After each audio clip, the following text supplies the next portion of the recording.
ya za da tsinta kuɗi wai a je a ci giya. Ai ba zai yiwu ba, ai yanzu wannan zamanin ya wuce ba a wannan yanzu ne. Kowa ya ce jefar ingancin me yake a wannan zamani. Sai kiyaye a gaba saboda tsaro. Allah ya wane Allah ya rufi ne ko wannan. To ka gani ai da tunu ka gama da mu. Cigiyan me zai? Wai cigiya.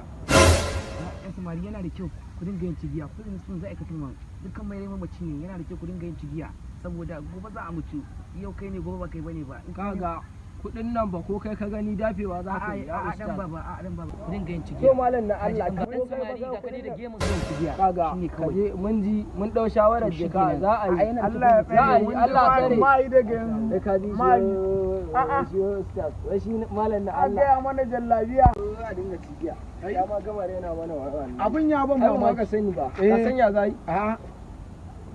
Kai haka za a yi ko. Ai abin da zamu kenan. Na san yadda zamu yi.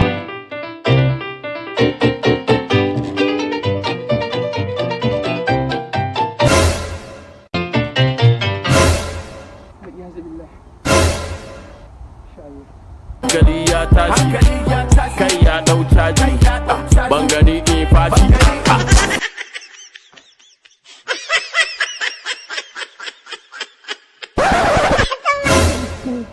Don ubanka ina tsoron Allah. Wato ainihin dan baba, wato ainihin wannan ina dauke ta zan bada sadaka ne. Don ubanka ina ka baro tsoron Allah da wa'azin. Kai na Allah. Wato ainihin na Allah.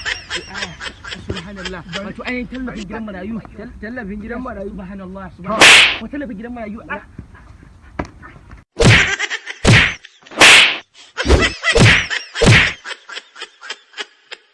Na subscribe